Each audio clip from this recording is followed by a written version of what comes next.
यूहन्ना रचित सुसमाचार 6वां अध्याय। इन बातों के बाद यीशु गलील की झील अर्थात तिबिरियास की झील के पास गया, और एक बड़ी भीड़ उसके पीछे हो ली, क्योंकि जो आश्चर्य कर्म वह बीमारों पर दिखाता था वे उनको देखते थे। तब यीशु पहाड़ पर चढ़कर अपने चेलों के साथ वहां बैठा, और यहूदियों के फसह का पर्व निकट था। तब यीशु ने अपनी आंखें उठाकर एक बड़ी भीड़ को अपने पास आते देखा, और फिलिप्पुस से कहा कि हम इनके भोजन के लिए कहां से रोटी मोल ले आएं। परंतु उसने यह बात उसे परखने के लिए कही, क्योंकि वह आप जानता था कि मैं क्या करूंगा। फिलिप्पुस ने उसको उत्तर दिया कि 200 दिनार की रोटी उनके लिए पूरी भी न होगी, कि उनमें से हर एक को थोड़ी थोड़ी मिल जाए। उसके चेलों में से शमौन पतरस के भाई अंद्रियास ने उससे कहा, यहाँ एक लड़का है जिसके पास जव की 5 रोटी और 2 मछलियां हैं, परंतु इतने लोगों के लिए वे क्या हैं? यीशु ने कहा कि लोगों को बैठा दो। उस जगह बहुत घास थी। तब वे लोग, जो गिनती में लगभग 5000 के थे, बैठ गए। तब यीशु ने रोटियां ली और धन्यवाद करके बैठने वालों को बांट दी, और वैसे ही मछलियों में से जितने वे चाहते थे बांट दिया।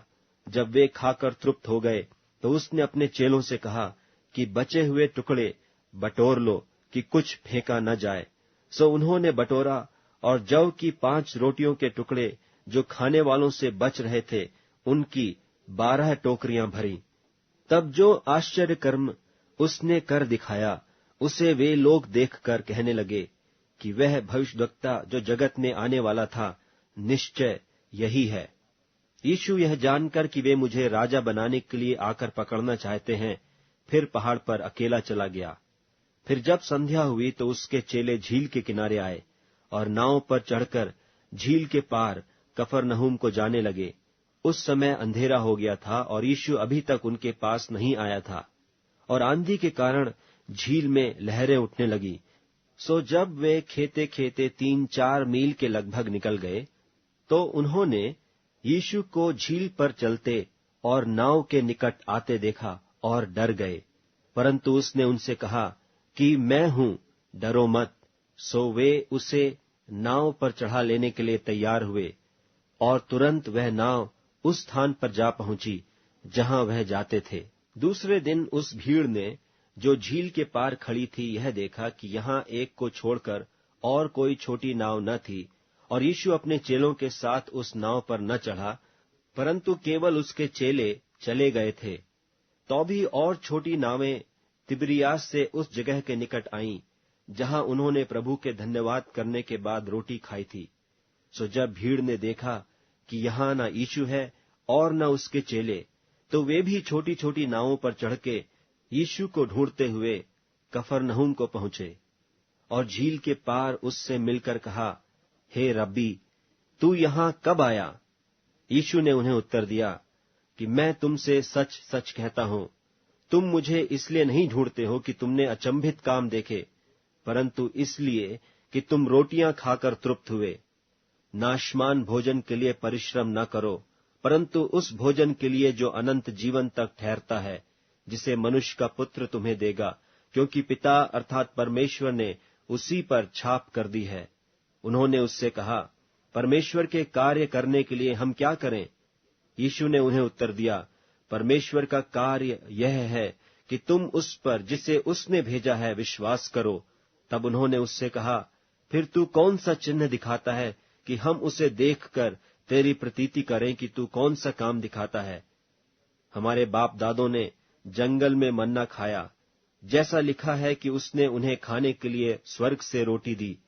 यीशु ने उनसे कहा, मैं तुमसे सच सच कहता हूं कि मूसा ने तुम्हें वह रोटी स्वर्ग से न दी, परंतु मेरा पिता तुम्हें सच्ची रोटी स्वर्ग से देता है, क्योंकि परमेश्वर की रोटी वही है जो स्वर्ग से उतरकर जगत को जीवन देती है।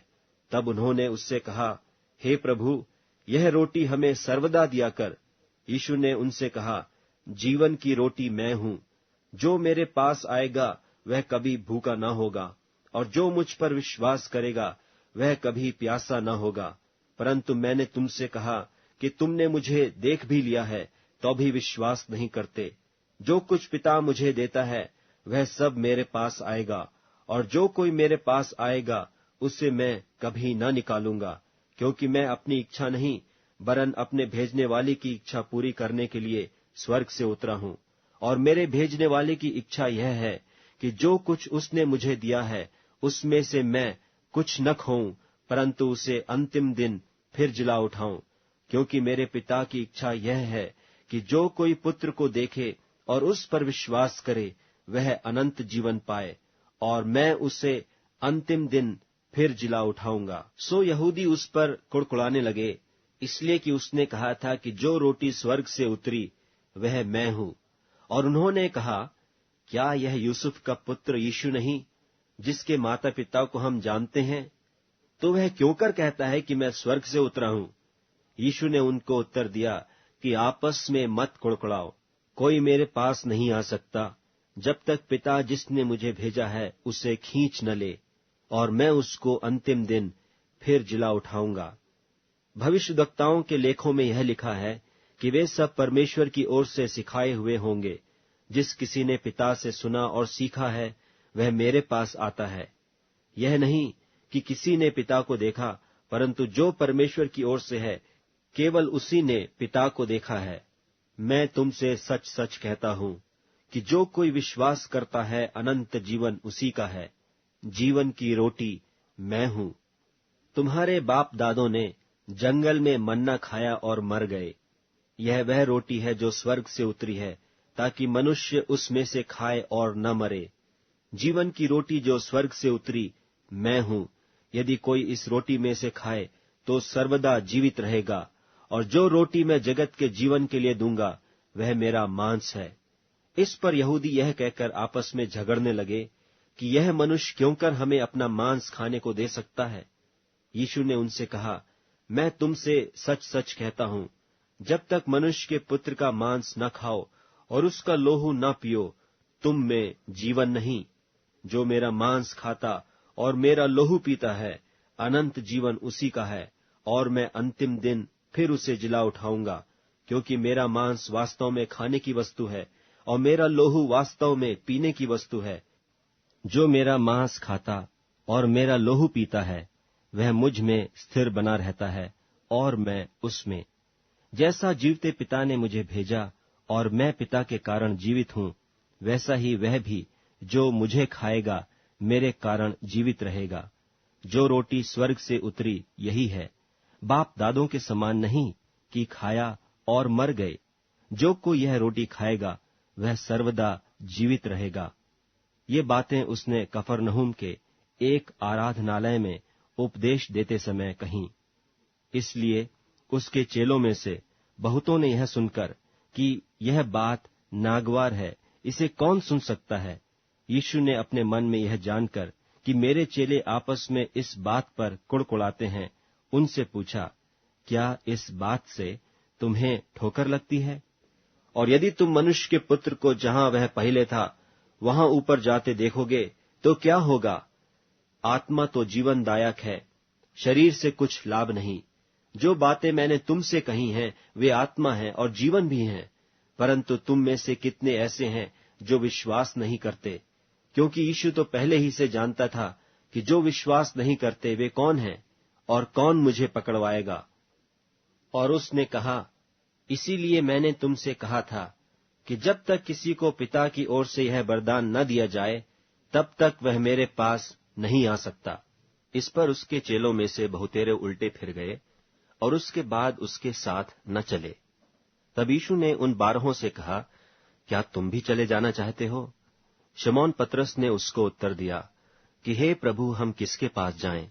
अनंत जीवन की बातें तो तेरे ही पास हैं, और हमने विश्वास किया और जान गए हैं कि परमेश्वर का पवित्र जन तू ही है। यीशु ने उन्हें उत्तर दिया, क्या मैंने तुम 12 को नहीं चुन लिया? तो भी तुम में से एक व्यक्ति शैतान है। यह उसने शमौन इस्करियोती के पुत्र यहूदा के विषय में कहा, क्योंकि यही जो उन 12 में से था उसे पकड़वाने को था।